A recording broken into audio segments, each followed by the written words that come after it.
at mukha pong mapapabilis na po ng konti dahil nagdagdag na po ng marking teams. From just 4 during the first 3 days, 3 for Article 1 and 1 team for Article 2, naging 6 na po ngayon. So merong dagdag na tig-isa yung for both articles. So 4 marking teams for Article 1 and 2 marking teams for Article 2. So medyo binibilisan na po at nagdagdag sila ng working hours. Originally from 9 to 5, ginawa na po nilang from 9 to 7.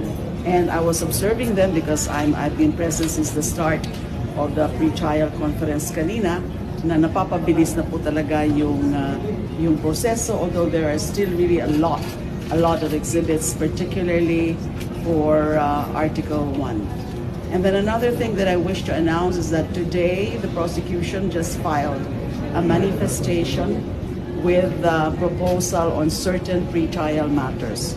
4 pong bagay yung hinihingi namin dyan sa manifestation na yan. Nakaka-file lang po ngayong umaga. I understand. I was informed that it was filed this morning. I thought it was filed yesterday.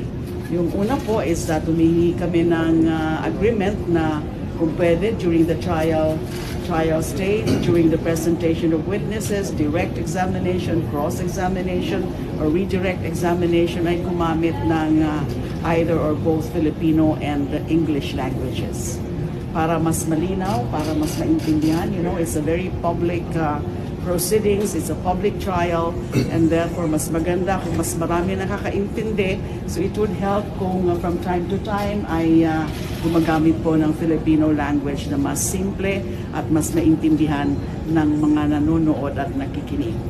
Pangalawa po ay humihingi rin po ang, humihingi po yung prosecution din na yung tungkol sa presentation of or the participation of both public and private prosecutors pagdating sa pag-examine at pag-present ng mga witnesses. So at least 1 public prosecutor, 1 private prosecutor ang pwede na mag-present ng isang witness para kasi meron hong mga bagay, meron hong mga issues, meron hong mga testigo na ang coverage medyo expansive, and therefore ay baka hatiin po yung coverage ng testimony by a public prosecutor or a private prosecutor. Pwede rin isa lang na public prosecutor o pwedeng isa lang na private prosecutor yung mag-present ng witness. Pero at least 2, para 1 public prosecutor and 1 private prosecutor ang naka-assign sa pag-present ng isang witness. Number 3 is that yung tungkol naman sa reciprocal 3-day disclosure rule. Na at least 3 days before a presentation of a particular witness, I may notify the other party. Gusto ko pong linawin na itong requirement na ito, itong proposal na ito, ay actually hiling po yan ng defense. Hindi po yan hiling ng prosecution. Kasi sa tingin po namin ay nandyan naman, alam na nila kung sino yung mga witnesses namin, alam na nila kung ano yung mga ebidensya, nandyan yan sa pre-trial brief.